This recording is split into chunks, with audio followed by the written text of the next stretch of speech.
오랫동안 전해오던 민담이 하나 있습니다. 한 가난한 농부가 살았습니다. 그는 이른 새벽부터 밭에 나가서 열심히 일을 했습니다. 쟁기질이 끝나고 시장기가 들 무렵이면 나무 밑에 놓아둔 빵 한 조각을 집어서 먹었습니다.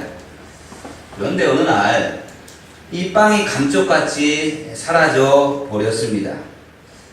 그는 그날은 맹물로 허기를 달래야만 했습니다. 그러면서 오늘 하루 굶는다고 죽지는 않겠지. 누구든 그 빵이 필요했으니까 가져갔겠지. 그 사람이라도 잘 먹었으면 좋겠구나. 그런데 그 빵을 훔친 것은 마귀였습니다. 마귀는 농부가 죄를 짓게 만들려고 빵을 훔쳤던 것입니다. 하지만 농부는 이 빵 도둑에게 악담을 퍼붓기보다는 도리어 축복하는 거였습니다. 그 마귀는 대장 마귀에게 가서 야단을 맞았습니다. 마귀다운 지혜가 없었다라고 야단을 맞았어요. 마귀는 그래서 다시 술책을 꾸몄습니다. 농부의 빵을 훔치는 대신에 농부의 빵을 늘려주기로 했던 겁니다. 그래서 하인으로 변장을 한 마귀의 도움으로 농부는 가뭄이 들거나 홍수가 들어도 많은 수확을 얻게 만들어 주었습니다. 곡식이 남아 돌자 마귀는 그것으로 술을 만들어 먹으라 라고 부추깁니다. 마침내 허기를 달래주던 일용할 양식이 쾌락을 위한 도구로 바뀌게 되어집니다. 술이 생기자 농부는 친구들을 불러들여서 먹고 마시면서 놀았습니다. 술자리를 마칠 즈음 되어지면 너나 할 것 없이 인간의 모습은 간대없고 동물들로 변해 있습니다. 농부가 타락한 비책을 묻는 대장 마귀에게 마귀는 이렇게 대답을 했습니다. 제가 한 일이라곤 농부에게 필요한 양보다 더 많은 것을 수확하게끔 도와준 것밖에 없습니다. 남아도는 것이 생기자 농부는 하나님이 주신 선물을 자신의 쾌락을 위해서 쓰기 시작했고, 그때부터 인간의 마음에 묶여있던 여우와 늑대와 돼지의 피가 다 뛰쳐나오는 것이었습니다. 이 내용은 톨스토이가 기록한 마귀와 빵 한 조각이라고 하는 책에 기록되어 있는 내용입니다. 여러분 혹시 나우루 공화국이라고 들어보신 적 있습니까? 호주 북동쪽 서태평양에 있는 아주 작은 섬나라가 나우루 공화국입니다. 국토의 면적은 울릉도의 약 3분의 1에 불과한 21제곱킬로미터에 불과한 세계에서 세 번째 작은 섬나라입니다. 얼마 전에 우리가 신의도를 갔다 와서 신의도와 비교를 한다면 신의도 크기의 약 3분의 2 정도밖에 되지 않는 아주 작은 섬나라입니다. 섬의 둘레도 불과 18km밖에 되지 않고요. 인구는 약 11,000명 정도 살아가는 나라입니다. 그런데 그 작은 나라 한때는 남부럽지 않게 살던 적이 있었습니다. 어느 정도였던가 하면 일반 시민들이 자가용 비행기를 타고 해외로 나가서 쇼핑을 하고 도로 위에는 고급 승용차인 람보르기니와 포르쉐가 즐비하고 전 국민에게 매년 1인당 1억 원의 생활비가 지급되어지고 사는 집, 교육, 의료비가 모두 공짜이면서 세금은 한 푼도 내지 않았습니다. 나우루가 그렇게 풍요를 누린 이유가 있습니다. 이 작은 섬은 1798년 세상에 알려진 이후에 호주, 독일, 유엔 등으로 그 주인이 바뀌다가 1968년 1월 31일 공화국으로 독립을 합니다. 19세기까지만 해도 나우루는 물고기를 사냥하면서 하루 끼니를 걱정하는 최빈국 중에 하나였습니다. 그들은 그런 환경 속에서 물질주의라고 하는 것을 모르고 살아가는 가난하지만 천진난만한 원주민들이 모여 살던 곳이었습니다. 그러다가 이 나우루에서 인광석이라고 하는 광물질이 발견이 되어집니다. 그러면서 그들의 상황이 완전히 달라집니다. 인광석은 돈이 있어도 살 수 없는 귀한 광물입니다. 산호초뿐이었던 이 나우루 섬에는 지상에서 가장 높이 그리고 가장 멀리 나는 새로 알려진 알바트로스라고 하는 새가 그 배설물이 쌓이고 쌓여서 엄청난 시간이 지나면서 어마어마한 인광석을 만들어 놓았던 겁니다. 그래서 섬 어디를 파든지 이 인광석이 쏟아져 나오는 천혜의 섬이 되어진 것이요. 1968년 독립한 나우루 공화국은 인광석 채굴 사업을 국유화시킵니다. 그리고 그 이익으로 인해서 나라와 국민들에게 그 이익을 돌려주는 겁니다. 때마침 1970년대에 석유 파동이 일어납니다. 그러면서 인광석의 가치가 하늘 높을 줄 모르고 치솟습니다. 그래서 나우루 사람들은 일을 하지 않아도 엄청난 소득을 얻게 되었던 것이고 어느 누구 하나 일하는 사람이 없게 되어진 겁니다. 나우루 정부는 국민들에게 세금을 한 푼도 걷지도 않았고 의료비와 교육비 무상 지원했을 뿐만 아니라 가구당 한 명씩 가정물을 지원했습니다. 나중에는 일할 사람이 없으니까 나란 일을 하는 공무원들까지도 외국인들을 고용할 정도에 이르렀습니다. 마트에서 쇼핑하는 것조차 귀찮아서 마트 앞에서 전화를 하면 종업원들이 물건을 들고 나와서 차에다가 실어주었습니다. 그러는 사이에 나우루 사람들의 국민 80% 이상이 비만에 빠지게 되어지고 비만율과 당뇨병 환자가 세계 1위인 나라가 되고 맙니다. 그런데 그런 풍요는 그리 오래가지 않았습니다. 1990년대에 들어서면서 인광석 채취가 급감하면서 수익이 줄어들기 시작합니다. 정부는 국민들에게 약속한 것처럼 매년 1억 원씩을 줘야 되는데 그 돈이 부족하니까 다른 나라에 돈을 빌리기 시작을 했습니다. 그러다가 국제적인 검은 돈을 세탁해 주는 곳으로 전락하고 맙니다. 그런데다가 2001년 9.11 테러가 일어난 후에 미국의 부시 대통령이 테러를 일으킨 알카에다의 검은 돈의 흐름을 차단하면서 나우루 공화국은 고립되어집니다. 1인당 국민소득이 2,500불에 지나지 않는 최대 빈곤으로 다시 전락하고 맙니다. 세계 195위의 GDP를 가지고 있는 나라입니다. 그렇게 어려운 환경이 되었는데도 불구하고 나우루 사람들은 너무 오랫동안 일을 하지 않고 놀고 먹기만 했기 때문에 일하는 방법을 모릅니다. 다시 회생할 기미가 전혀 보이지 않습니다. 설상가상으로 지구 온난화로 인해서 해수면의 온도가 상승하면서 너무 많은 인광석 채취를 통해서 이 나우루 섬은 언제 바다 한가운데로 가라앉을지 모르는 상황에 처해 있다는 겁니다. 사랑하는 여러분, 나우루 공화국의 이야기를 들으면서 어떤 생각이 드셨습니까? 이 나우루의 이야기는 인간의 어리석음이 우리의 삶을 얼마나 큰 비극으로 몰아넣는지를 잘 보여주고 있습니다. 어리석은 인간들은 지금 자신 앞에 놓여진 풍요로움에 눈이 가려져 앞으로 다가올 흉년을 준비하지 못합니다.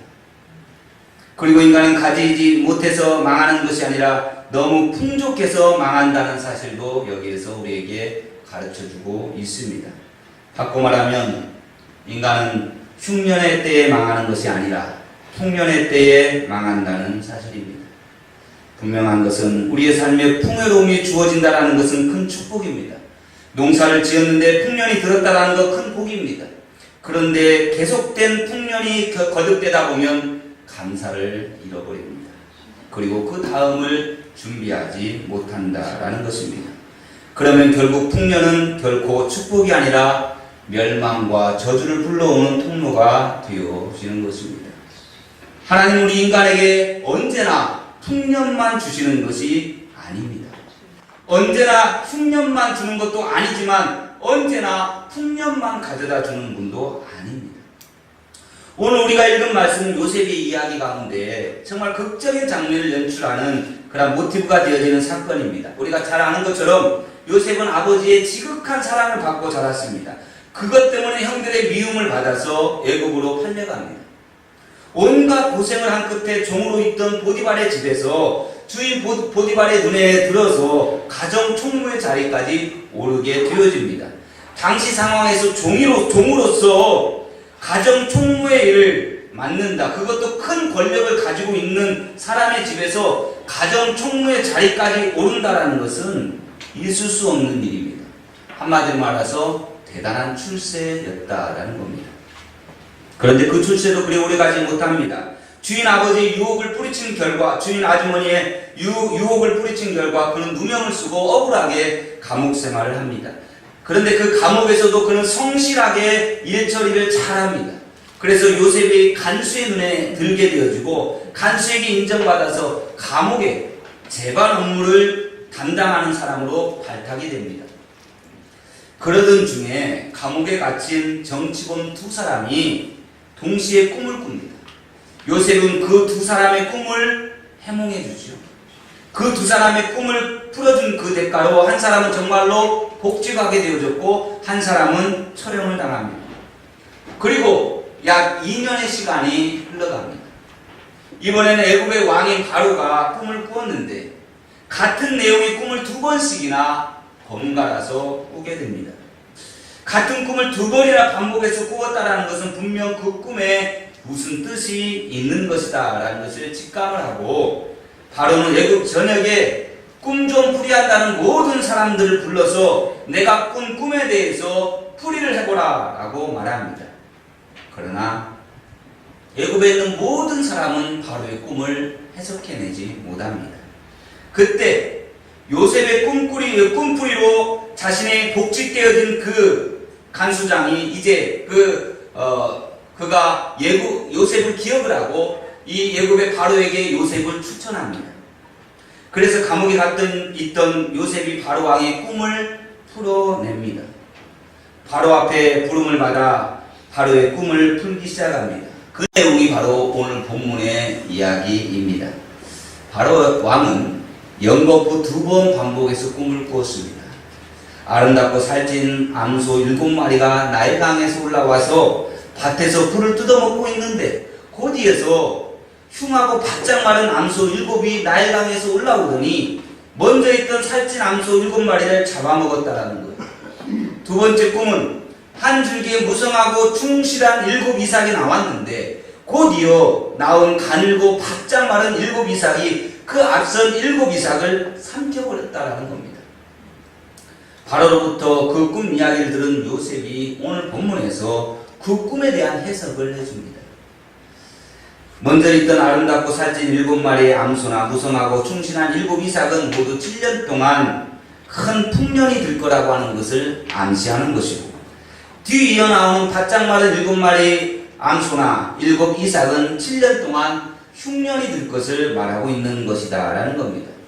먼저 7년 동안에는 풍년이 들어 사람들이 좋아하겠지만 뒤이어 찾아온 7년 동안의 흉년은 아주 심각해서 앞선 7년 동안의 풍년을 다 잊어버리게 만들 뿐만 아니라 그 흉년을 대비하지 않으면 앞서 7년 동안의 풍년에도 불구하고 뒤이어 찾아온 그 흉년과 기근으로 인해서 나라가 망하게 될 것이다 라는 겁니다.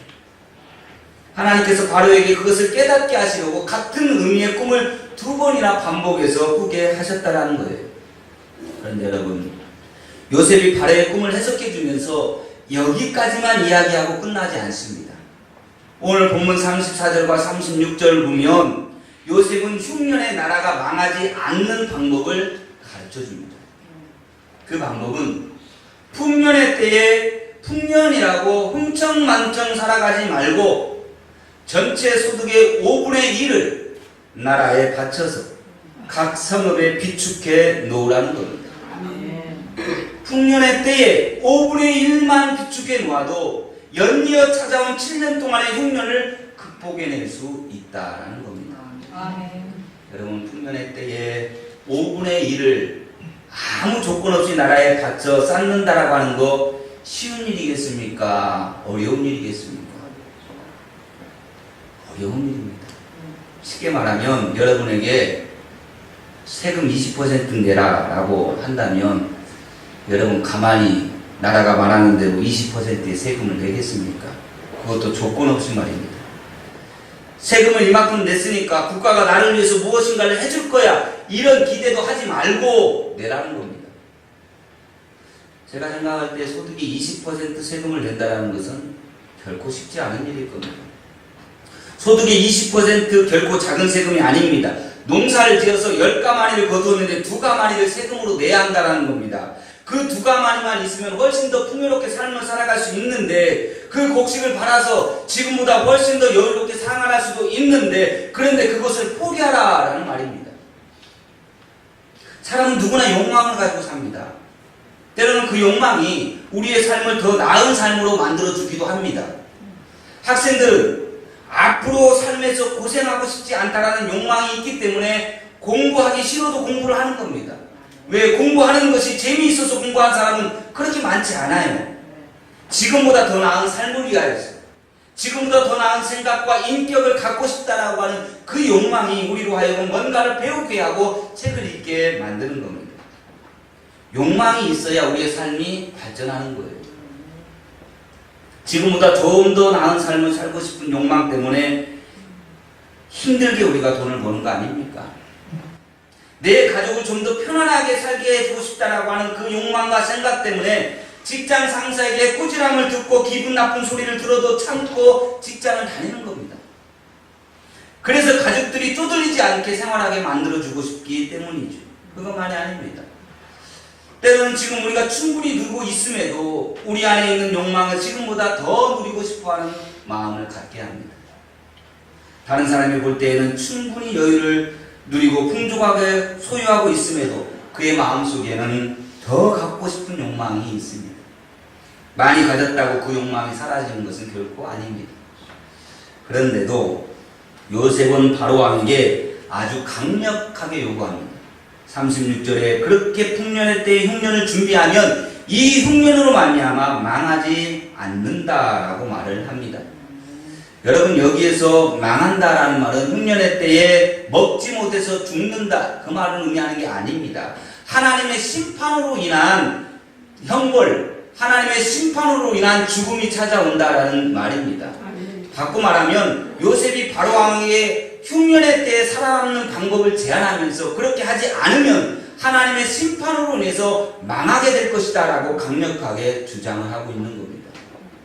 그렇게 강력하게 주장한 이유가 무엇이겠습니까?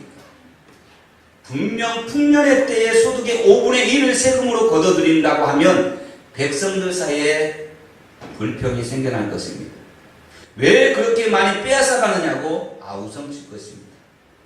그럴 때 백성들의 원망이나 불평이 무서워서 강력하게 시행하지 않으면 결국 애굽은 하나님의 심판에 의해서 망하는 것처럼 망할 수밖에 없다라는 것이죠. 그러니까 아주 강력하게 백성들이 원망하고 불평한다 하더라도 아주 강력하게 이 일을 시행해야만 흉년의 때를 극복할 수 있다라고 그 방법을 가르쳐 줍니다. 사랑하는 여러분, 우리도 풍년의 때에 흉년을 대비할 수 있는 지혜가 있어야 합니다. 오늘 우리에게 주어진 풍요와 여유와 평안에 토취되어서 내일을 준비하지 못한다면 언제 어느 순간에 우리에게 위기가 찾아올 것이고 그 위기 앞에 망할 수도 있습니다. 그것은 국가만의 문제가 아닙니다. 우리 개인도 마찬가지입니다. 평안하다고 생각될 때 위기가 찾아옵니다. 데살로니가전서 5장에 말합니다. 그들이 평안하다, 안전하다 할 그때에 임신한 여자에게 해산의 고통이 이름과 같이 멸망이 갑자기 그들에게 이르느니 결코 피하지 못하리라 라고 말씀합니다. 지금 내 삶이 편안하다고 그 편안이 영원토록 지속되는 거 아니다라는 겁니다. 지금은 아무 걱정이 없다고 그래서 안전하다고 생각되는 그때가 곧 위기의 때라는 거예요. 그런데 사람들은 지금의 평안, 지금의 안전에 취해서 위기의 때를 준비하지 못한다라는 거예요. 사랑하는 여러분, 우리는 기억해야 됩니다. 흉년이 우리를 망하게 하는 것이 아닙니다. 흉년이 망하게 하는 것이 아니라 풍년의 때에 흉년을 준비하지 못했기 때문에 망하는 것입니다. 풍년의 때에 사람들의 마음이 풀어집니다. 긴장을 늦춰버립니다. 그러면 곧 위기가 찾아옵니다. 똑같은 위치로, 똑같은 이치로 고난이 우리를 망하게 하는 거 아닙니다. 고난은 결코 우리를 망하게 하지 못합니다. 왜냐하면 고난을 겪으면 사람들은 긴장을 하게 됩니다. 그래서 어떻게든 살아보겠다라고 아둥바둥합니다. 아둥바둥할 때에는 힘은 들지언정 망하지 않습니다. 평안하다고 생각할 때에, 풍족하다고 생각할 때에 사람들의 마음이 풀어지는 겁니다. 그러면 위기를 대비해서 아무런 준비를 하지 못하는 거예요. 그러다가 위기에 쓰러지는 거예요. 그러기에 우리가 넘어지는 것은 고난이나 위기 때문이 아닙니다. 풍족할 때에 준비하지 않았기 때문입니다.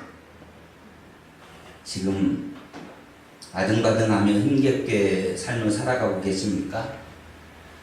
지금 조금 힘은 들지언정 망하지 않습니다.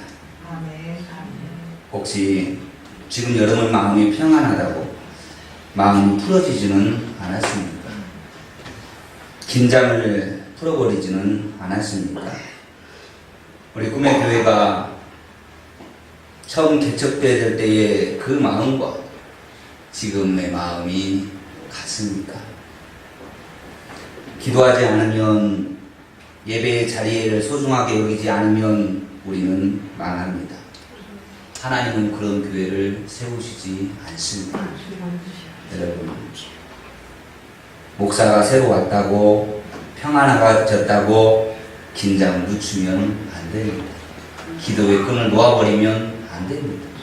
예배의 자리를 소홀하게 여기면 우리 교회는 망합니다. 앞서 말씀드린 나우루 공화국의 이야기와 같습니다. 매년 아무 일을 하지 않아도 나라에서 한 사람당 1억 원 넘는 돈을 그냥 안겨주니까 평생 그럴 줄 알았습니다.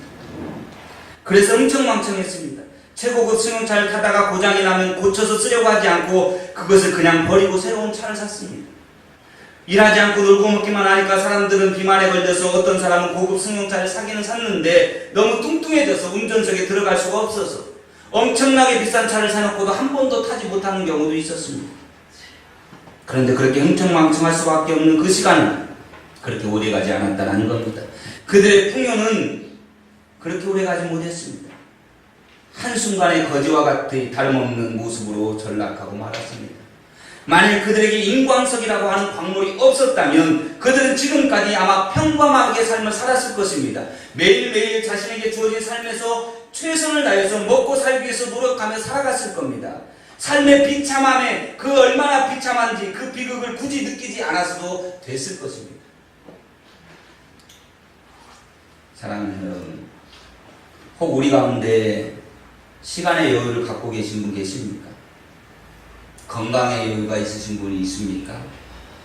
내가 혹시라도 다른 사람보다 조금이라도 잘할 수 있는 것을 가지고 있는 분이 계십니까?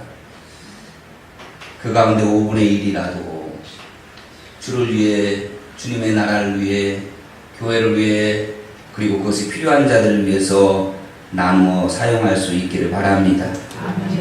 여러분, 내가 남들보다 좀 잘 웃는다라고 하면 그 미소를 감추지 마시고 다른 사람들 만날 때마다 미소로 대해 주십시오.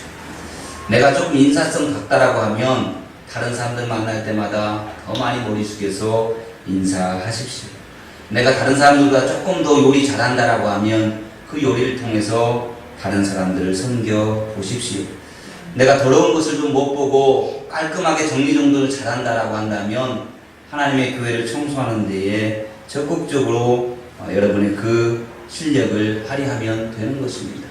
내가 잘할 수 있는 것, 내가 시간의 여유가 조금 있으면 그 시간을 통해서 하나님의 나라와 하나님의 교회와 그리고 그것이 필요한 사람들에게 나누어야 합니다.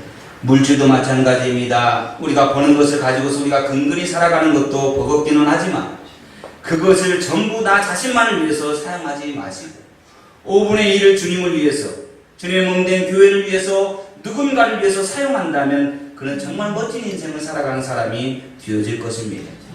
전도서에서 이렇게 말씀합니다. 너는 네 떡을 물 위에 던져라. 열어난 후에 도로 찾으리라. 7에게나 8에게 나눠 줄지어다. 무슨 재앙이 땅에 임하는지 네가 알지 못함이니라 라고 말합니다. 떡을 물 위에 던지라. 여러분, 흐르는 물 위에 떡을 던져보십시오. 어찌 다시 그것이 내게로 돌아오겠습니까? 그러나 되돌려 받을 것이라는 기대를 하지 않고 준하는 것입니다. 그러면 하나님께서 갚아주신다라는 말씀이십니다. 여러분, 이어령 교수를 아시지요? 그 어린 시절에 참 부자로 살았습니다. 집에 머슴을 몇 명씩 거느릴 만큼 부자였습니다. 1950년에 달빛이 환하게 비춰진 어느 날 밤에 갑자기 잠을 자는데 부스럭하는 소리가 들립니다. 바로 가난하게 살아가고 있던 이웃집 김씨 아저씨가 그 집에 쌀을 훔치러 들어왔던 겁니다. 근데 그때 이어령 교수의 할머니가 그 소리를 듣고 눈을 뜨고 이렇게 머슴들을 부릅니다. 여보게 김서방, 이서방, 이리 좀 와보게. 내가 저 옆집의 김씨 아저씨에게 쌀을 몇 가마 준다라고 약속을 했는데 저 김씨 아저씨가 너무 바쁘게 살다 보니까 시간이 없어서 이 밤중에 왔는가 보네. 그러니 저 곳간에 있는 쌀 몇 가마를 저 김씨 아저씨 혼자 가져갈 수가 없으니까 자네들이 좀 가마에 지고 가서 지게에 지고 가서 좀 가져다 두고 오소. 이 소리를 몰래 숨어서 듣던 김씨 아저씨가 얼마나 감동을 했겠습니까? 그런데 그 해에 6.25가 터집니다. 공산당이 쳐들어와서 동네 부자들은 다 잡아들이고 다 거기에서 인민재판을 하며 모든 재산을 몰수하고 그들을 죽입니다. 그때에 인민재판의 위원장이 누구였냐? 가난하게 살던 이 김씨 아저씨였습니다. 인민재판에 끌려나온 부자들, 그 중에 자기가 갔던 그 집의 할머니가 끌려 나왔습니다. 이때 김씨 아저씨가 그 할머니는 정말 좋은 사람이라고 그 사람들을 설득해서 그 할머니와 그의 가족을 살려 주었습니다. 사랑하는 여러분, 떡을 물 위에 던지라. 돌아올 거 생각하지 말고 베풀면, 나누면 언젠가 내가 어려움을 처할 때에 도움의 손길을 받게 되어진다는 것입니다. 제일 중요한 것은 은혜의 나눔입니다. 여러분, 자동차를 가지고 있는 사람은 꼭 가야 할 곳이 두 곳이 있습니다. 하나는 주유소고 하나는 주차장입니다. 차를 운전하지 않을 때는 주차장에 그 차를 넣어야 하고 연료가 떨어지면 주유소에 가야 합니다. 교회는 주차장이 아닙니다. 교회는 주유소입니다. 교회는 주차장이 작다라고 불평하는 곳이 아닙니다. 여러분, 혹시 우리 교회가 나중에 성장을 해가지고 교회를 옮겨갔을 때 여러분 혹시 주차장 작다고 불평하지 마십시오. 교회는 주차장이 아닙니다. 교회는 주유소입니다. 교회는 연료를 공급받는 주유소예요. 교회는 하나님의 백성들이 예배를 통해서 하늘의 연료를 공급받는 곳입니다. 하늘의 연료, 은혜를 공급받는 날이 바로 주일입니다. 주일 예배를 통해서 은혜의 연료를 공급받은 차는 더 이상 주유소에 머물러 있으면 안 됩니다. 그걸 끌고 가야 합니다. 주유소에 주차하기 위해서 오는 차는 없습니다. 주차는 주차장에서 하는 것이고 주유소는 연료를 넣기 위해 가는 곳이기 때문에 그렇습니다. 교회 안에서 은혜를 받았으면 은혜를 실천하기 위해서 나가야 합니다. 그런데 요즘은 도로에 나가서 달리는 차가 없습니다. 주차장 안에만 맴도는 차가 많아요. 교회에서 은혜를 받았으면 나가서 그 은혜를 나누어야 하는데 그 은혜 안에만 머물르려고 있으려고 하는 사람들이 너무 많습니다. 은혜를 받았으면 나누어야 합니다. 나만 간직하고 있으면 그것은 또 다른 은혜를 낳지 못합니다. 우리가 영화관에 가서 재미있는 영화 한 편만 봐도 다른 사람들에게 영화를 추천하고 줄거리를 말해주고 싶어서 그 내용을 말해주고 싶어갖고 입이 간질간질해서 가만히 견디지는 못합니다. 심지어는 그 사람을 통해서 듣는 그 영화의 내용 이야기가 실제 영화를 보는 것보다 훨씬 더 실감나고 훨씬 더 재미있게 말을 할 때도 있습니다. 맛있는 집에 갔다 와도 마찬가지입니다. 심지어는 때벗기는 목욕탕도 어디 물이 좋다더라 라고 하면서 홍보합니다. 그러면서 내가 등을 밀어줄 테니까 나와 같이 그 목욕탕 가자면 손목 잡고서 끌어서 그 목욕탕으로 데려갑니다.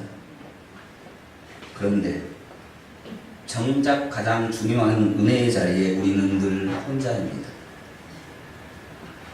나누면 배가 되어지고 엄청난 능력이 나타납니다. 말씀을 듣고 은혜를 받으면 나누십시오. 여러분만 간직하고 끝나는 것이 아니라 나누어야 합니다. 심지어는 목사인 저보다도 여러분이 그 은혜를 나눌 때 더 은혜롭게, 더 흥미진진하게, 더 재미있게 나누십시오. 그래서 꿈의 교회 목사에게 듣는 설교 후의 은혜보다 여러분의 입을 통해서 듣는 그 은혜가 더 커야 합니다. 여러분 5분의 1, 여러분이 5번 은혜 받고 한 번이라도 나눈다면 우리 교회의 미련은 밝을 것입니다. 은혜는 흘러야 합니다. 은혜는 나누어야 합니다. 은혜는 고백되어져야 합니다. 5분의 1이 많다면 10분의 1 또는 20분의 1이라도 주의 나라와 주의 몸된 교회를 위해서, 그것이 필요한 누군가를 위해서 나누며 살아가는 저와 여러분이 되기를 주님의 이름으로 축원합니다. 다 함께 찬송.